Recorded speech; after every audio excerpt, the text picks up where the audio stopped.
Hello, today is again January the 31st, 2026, and I will be picking back up in Deuteronomy chapter 24. It is a continuation of chapter 23, which is titled Exclusion from the Assembly.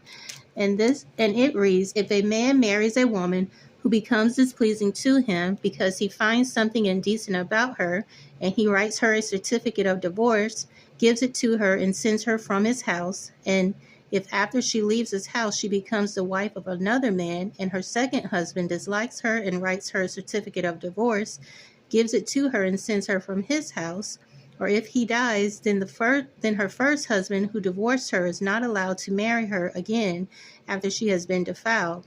That would be detestable in the eyes of the Lord. Do not bring sin upon the land the Lord your God is giving you as an inheritance. If a man has recently married, he must not be sent to war or have any other duty laid on him. For 1 year, he is to be free to stay at home and bring happiness to the wife he has married. Do not take a pair of millstones, not even the upper one, as a security for a debt, because that would be taking a man's livelihood as security. If a man is caught kidnapping one of his brother Israelites and treats him as a slave or sells him, the kidnapper must die. You must purge the evil from among you.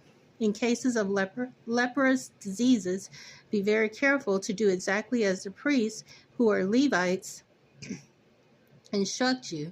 You must follow carefully what I have commanded them. Remember what the Lord your God did to Miriam among the way after you came out of Egypt. When you make a loan of any kind to your neighbor, do not go into his house to get what he is offering as a pledge. Stay outside and let the man to whom you are making the loan bring the pledge out to you. If the man is poor, do not go to sleep with his pledge in your possession. Return his cloak to him by sunset, so that he may sleep in it. Then he will thank you, and it will be regarded as a righteous act in the sight of the Lord your God.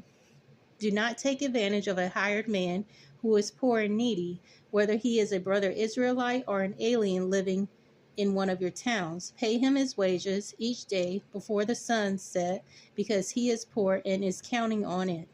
Otherwise, he may cry to the Lord against you, and you will be guilty of sin. Fathers shall not be put to death for their children, nor children put to death for their fathers. Each is to die for his own sin. Do not deprive the alien or the fatherless of justice, or take the cloak of the widow as a pledge. Remember that you were slaves in Egypt, and the Lord your God redeemed you from there. This is why I command you to do this. When you are harvesting in your field and you overlook a sheep, do not go back to get it. Leave it for the alien and the fatherless and the widow, so that the Lord your God may bless you in all the work of your hands. When you beat the olives from your trees, do not go over the branches a second time. Leave what remains for the alien, the fatherless, and the widow. When you harvest the grapes in your vineyard, do not go over the vines again. Leave what remains for the alien, the fatherless, and the widow. Remember that you were slaves in Egypt, and this is why I command you to do this.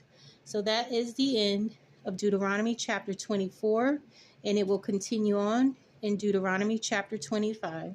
So I hope you'll join me again. Thanks.